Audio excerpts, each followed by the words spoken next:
Purification du cuivre par électrolyse. La purification du cuivre se fait par électrolyse de la solution de sulfate de cuivre Ca2 plus SO4 acidifié à l'acide sulfurique. Le cuivre impur constitue l'anode. Ce métal subit une oxydation et passe à l'état d'ion en solution. Les impuretés libérées tombent au fond de l'électrolyseur ou restent en suspension dans la solution. À la cathode, les ions cuivre 2, Ca2+, en solution subissent une réduction. Le métal très pur se dépose. 1.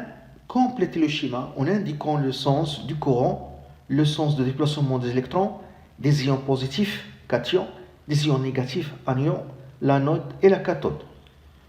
2. La transformation qui se produit lors d'une électrolyse est-elle une réaction d'oxydoréduction spontanée ou forcée, justifiée? 3. Écrire les équations des transformations qui se déroulent aux électrodes. 4. En déduire l'équation de la réaction d'oxydoréduction qui se déroule dans l'électrolyseur. 5. La concentration en ion cuivre 2 de la solution électrolytique varie-t-elle au cours du temps? 6. En fonction du pH de la solution dans laquelle il se trouve, l'élément cuivre en solution peut exister sous deux formes, Ca2+, et Cu en H2. On donne ci-dessous le diagramme de prédominance de l'ion cuivre 2. Expliquez qualitativement pourquoi on ajoute l'acide sulfurique dans la solution électrolytique. 7. On désire purifier une barre de masse M égale 20 g comportant en masse 10% d'impureté inoxydable en maintenant l'intensité du courant égale 2 A. Calculez la durée de cette électrolyse. On donne la masse molaire de cuivre 63,5 g par mol, la constante de Faraday 96 500 coulombs par mol. 1. Le schéma.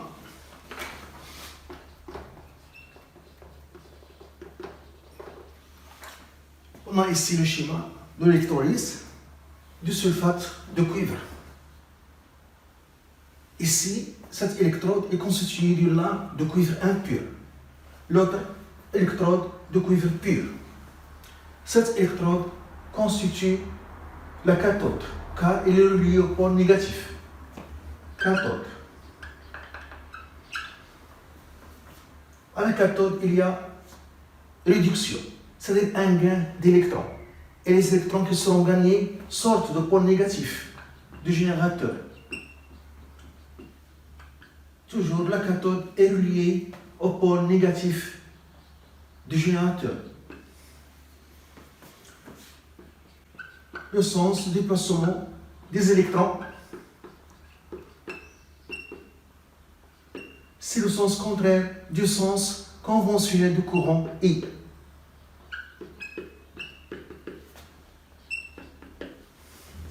Ici, il n'y a pas d'électrons, il y a des ions.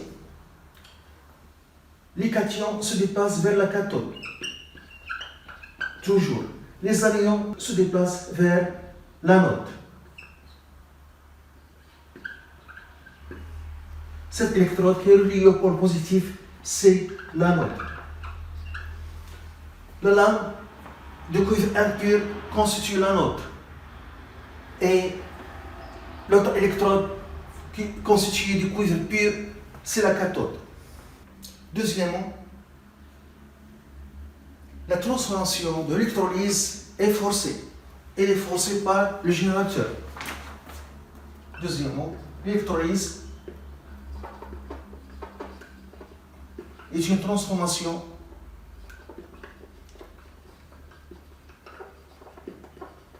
forcée par le générateur qui fournit l'énergie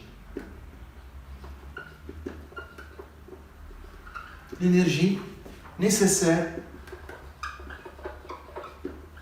pour que la réaction a lieu. pour que la réaction d'électrolyse a lieu. 3. Les équations aux électrodes.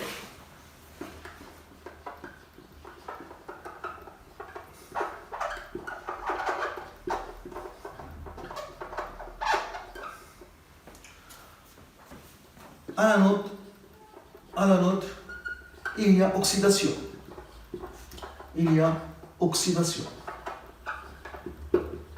C'est-à-dire perte d'électrons. Les atomes de cuivre qui se trouvent dans cette lame de cuivre impur se transforment en ion Cu2+, en perdant des électrons.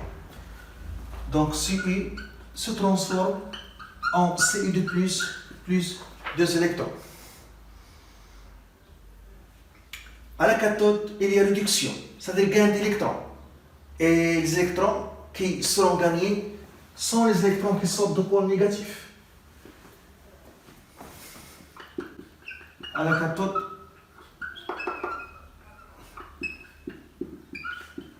il y a réduction. Gain d'électrons. Donc les ions Cu2+, à la cathode, gagnent 2 électrons, un ion gagne 2 électrons et se transforme en cuivre qui se dépose sur l'électrode, la cathode.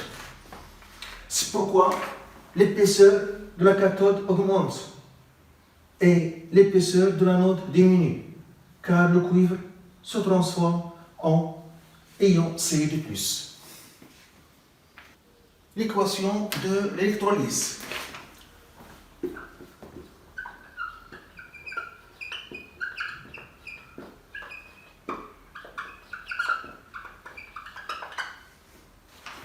On va sommer les deux demi-équations.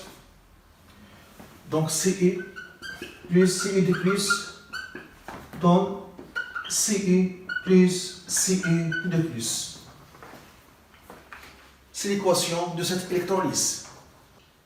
Cinquièmement,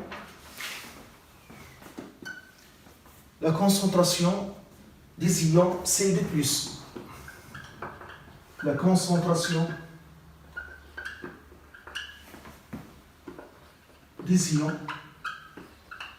Cu2+. On voit ici, d'après l'équation, ici le coefficient 1 et ici le coefficient 1. Donc la disparition d'une mole de Cu2+ donne une mole de Cu2+. La disparition de 100 moles de Cu2+ donne 100 moles Cu2+.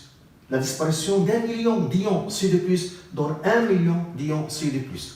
Donc le nombre d'ions Cu2+ ne change pas dans cette réaction. La quantité de matière de Cu2+ ne change pas. Et puisque le volume est constant, la concentration ne change pas, ne varie pas. Puisque une mole de Cu2+ donne une mole de Cu2+. La quantité de Cu2+ ne change pas. Et puisque le volume est constant,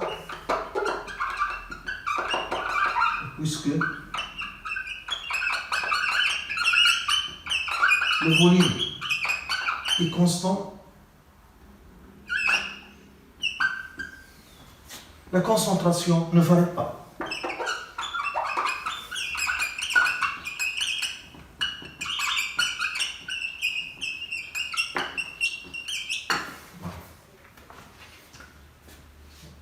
Expliquer pourquoi on a ajouté l'acide sulfurique à la solution de sulfate de cuivre.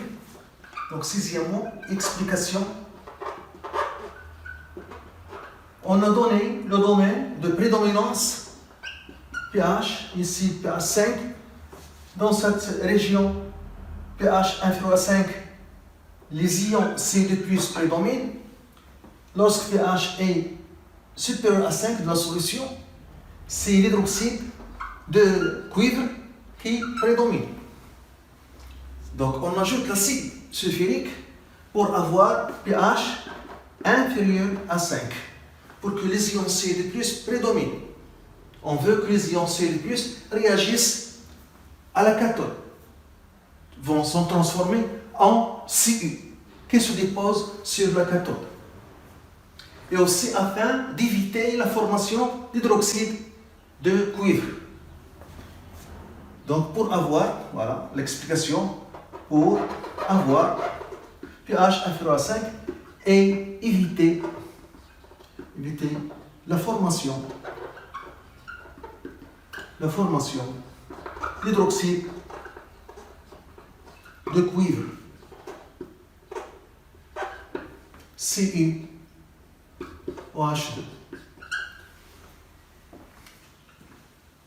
Septièmement, la durée de cette électrolyse.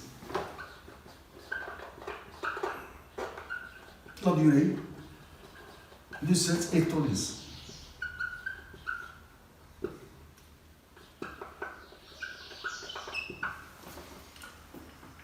On veut purifier la lame de cuivre impur, c'est-à-dire on veut transporter le cuivre de l'anode vers la cathode.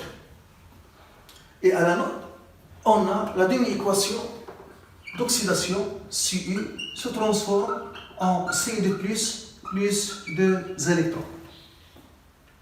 Et on voit ici, l'équation est équilibrée, que la disparition d'une mole, ici nous avons 1, la disparition d'une mole correspond au passage de 2 moles d'électrons. La disparition de 100 moles correspond au passage de 200 moles d'électrons. Donc on a le nombre de 2 moles de Cu de cuivre qui disparaît est égal au nombre d'électrons qui passent échangés sur 2.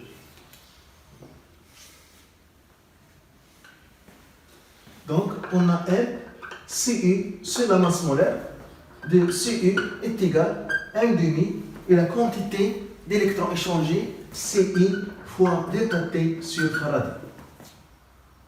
Donc delta T est égal à la masse de cuivre sur la masse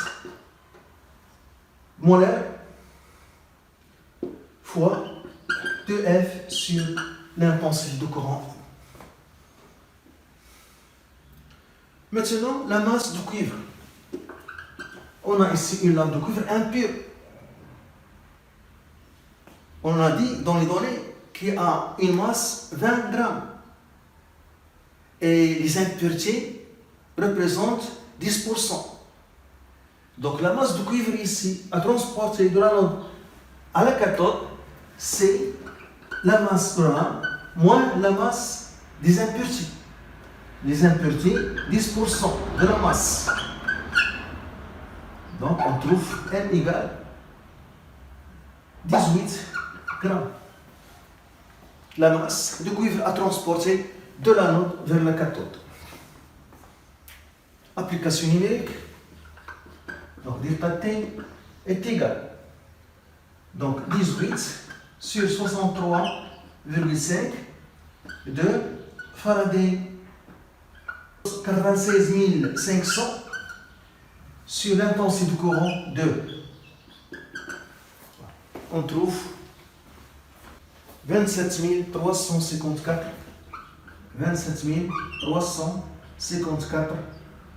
secondes. On fait la conversion en E en divisant par 3600. Donc on trouve delta T égale 7,6 heures. Donc delta T est égal, donc il y a 7 heures plus 0,6 heures. Donc 7 heures, 0,6 heures sera converti en minutes, donc 0,6 fois 60. Donc on trouve 0,6 fois 60, on trouve 36 minutes.